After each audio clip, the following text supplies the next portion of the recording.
बोली जा रही है। मैं इसमें एक केस सुनाता हूँ, थोड़ा सा सेंसिटिव है। उसमें एक व्यक्ति को, वो डॉक्टर साहब थे, बिहार का केस है, मैं उसका आधा किस्सा सुनाऊंगा क्योंकि दूसरा आधा किस्सा पॉलिटिकल है, तो मैं उस पॉलिटिकल वाले पार्ट को कट कर देता हूँ। तो वो डॉक्टर साहब जा रहे थे, तो एक बदमाशों के गैंग ने उनकी गाड़ी को रोका, गन पॉइंट पे उनकी गाड़ी छुड़ाई ली गई है और उनसे सेल डीड में हस्ताक्षर करा लिए। अब डॉक्टर साहब बेचारे शरीफ क्या करते, अब वो वहां से उतरे तो पैदल चल के जैसे तैसे वो थाने तक पहुंचे। जब वो थाने में पहुंचे तो उनके पैरों के नीचे की जमीन गायब हो गई। जो व्यक्ति गन लेके उन्होंने सेल डीड पे साइन कराए थे, वो व्यक्ति थाना प्रभारी के साथ चाय पी रहा था। तो अब पब्लिक तो निराश होगी ही ना। ये हमें बहुत प्रयास करने के बाद आस्था के बीज बोना पड़ेंगे, वो विश्वास पैदा करना होगा, और वो विश्वास आसानी से पैदा नहीं होगा क्योंकि उन्हें कहीं ना कहीं इसमें ड्रामा दिखाई देगा, कहीं ना कहीं लेक ऑफ सिंसियरिटी दिखाई देगी। तो विश्वास कैसे पैदा होगा? विश्वास तो कोई पैदा नहीं कर रहा है, पॉलिटिकल पार्टी भी नहीं कर रही है, वो भी अपने बोर्ड पॉलिटिक्स में कास्ट वास्ट जितना भी बदमाशी हो सकती है वो सब कर रही है, ब्यूरोक्रेसी भी अपना काम नहीं कर रही है। तो विश्वास कहां से पैदा होगा? विश्वास पैदा करने के लिए हमें ऐसे पावरफुल सिस्टम बनाना पड़ेंगे और हमें सत्य कहने की हिम्मत जुटाना होगी। हमें सो कॉल्ड टैक्टफुल ऑफिसर्स हैं, इनको आईना दिखाना होगा, क्योंकि ये लिफाफा लेने वाले और जो टैक्टिकल का कहने वाले लोग हैं और जो एसर कहने वाले लोग हैं, जो सत्य कहने की क्षमता नहीं रख रहे हैं या जो सिम्बायोटिक रिलेशनशिप में पहुंच गए हैं, जब तक समाज उनको आईना नहीं दिखाएगी और जब तक जो है मैं श्रेयसी जी से कहना भूल गया कि जब तक जो है ना सुप्रीम कोर्ट इसको आपका हत्या जो है फंडामेंटल राइट ना मान ले 21 में, यदि आप ये देखिए, जब यदि सुप्रीम कोर्ट ये कहती है कि राइट टू लाइफ मींस जो है not a existence like animal, पशुतुल्य जीवन जो है ना आपका राइट टू लाइफ नहीं हो सकता है, मानव जैसा जीवन आपका राइट टू लाइफ होना चाहिए। और इस बात को उन्होंने मानते हुए आपको 4 अधिकार दे दिए, right to environment, right to education, right to food, right to health. तो भाई साहब, लाइफ का सेफ्टी और सिक्योरिटी एक ही सिक्के के दो पहलू हैं। तो safety and security, why it should not be your fundamental right, it is a more naturally related with the right to life and liberty. Chopra साहब, ये बात को आप, इस दलील को मानते हैं कि नहीं मानते हैं?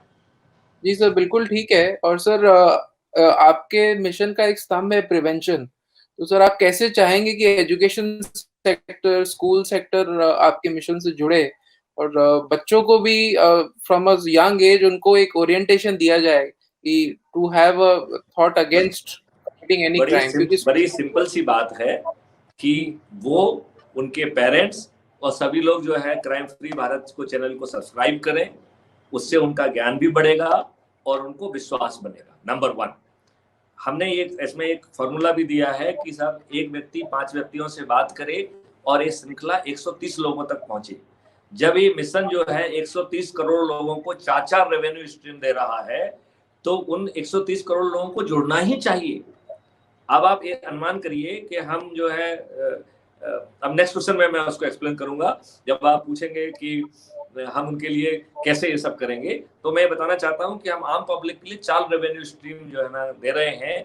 तो जिनको रेवेन्यू मिलने वाला है और वो भी लाखों में पैसा मिलने वाला है, तो उन्हें इसका हिस्सा होना ही चाहिए। It is not question of awareness. और जब इतने सारे लोग, 130 करोड़ लोग यदि इस अभियान से जुड़ जाएंगे, तो राजनेता भी इस बात को समझेंगे कि ये जनता की मांग है। नहीं तो ये पब्लिक के विचारों की आंधी जो है, इसमें हर कोई पतंगे जैसा उड़ जाएगा। जब यदि राजनेताओं को ये बात समझ में आ जाएगी, तो वो निश्चित तौर पे ऐसी चीजों से लाने में डरेंगे नहीं, बल्कि ओवरनाइट मेहनत करके रातों रात जो है ना national authority for scientific and technical assistance in investigation and detection of crime को लाएंगे और वो आपको वो सब चीजें दे देंगे। आपको उसके लिए कोई आंदोलन नहीं करना पड़ेगा। उसमें अन्ना हजारे जी जैसा कोई भूख हड़ताल पे बैठने की जरूरत नहीं है। लेकिन हाँ, आप सुन रहे हैं और 130 करोड़ लोग जो है जुड़ के 5 बजे मोदी जी की जो थाली बजाना है वही बैठ के ताली बजाएंगे, और यदि पूरे देश में 130 करोड़ लोग थाली बजा रहे होंगे तो उसकी आवाज की गूंज को कोई नजरअंदाज नहीं कर सकता है। इसके लिए ना तो उन्हें घर से बाहर निकलने की जरूरत है, ना ही उन्हें चंदा देने की जरूरत है। टेक्नोलॉजी हम डेवलप कर रहे हैं, लोगों को हम जोड़ रहे हैं, उन्हें तो सिर्फ छत पे पहुंच के थाली बजाना है। जब हम थाली बजाने के लिए तैयार हो जाएंगे तो हम उनसे आह्वान करेंगे कि समय आ गया है, बाहर निकलो, छत से ताली बजाओ। 130 करोड़ लोगों की जो थाली की आवाज है उससे देश तो छोड़ो पूरा ग्लोब हिल जाएगा। Right sir.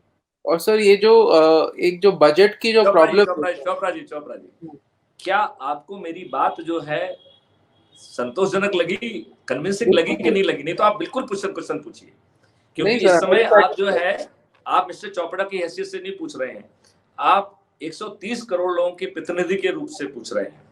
तो उस फर्ज को बताते हुए यदि आपको कहीं भी लग रहा है कि नहीं साहब ये तो इसमें चीज ठीक नहीं है, तो आप उसको जरूर पूछिए, क्योंकि आप जो है ना इस समय जनता की आवाज है। सर जीएसटी नेटवर्क जो है सर वो भी एक प्राइवेट ऑर्गेनाइजेशन इन्फोसिस को दिया गया था, लेकिन उसका बड़ा विरोध हुआ क्योंकि डेटा का एक प्रश्न उठता था। तो अभी गवर्नमेंट ने उसको प्राइवेट, हम तो इसमें कुछ कर ही नहीं रहे। हम तो कह रहे हैं कि आपकी जो है ना संस्था रहेगी जिसका नाम नेशनल अथॉरिटी रहेगी, national authority will be created by the government of India. तो प्राइवेट कहाँ आ गया इसमें? अच्छा, डेटा गवर्नमेंट के पास। मैं तो सिर्फ मददगार हूँ, मैं तो सिर्फ सूत्रधार हूँ, मैं तो बना के सौंप रहा हूँ ना। कानून भी बना लिया है, वो भी सौंप रहा हूँ कि भैया इसको इनेक्ट कर दो, क्या दिक्कत है? Everybody have to behave responsibly. अब जो है ना ये गुली और मूर्ख बनाने का समय खत्म हो गया है।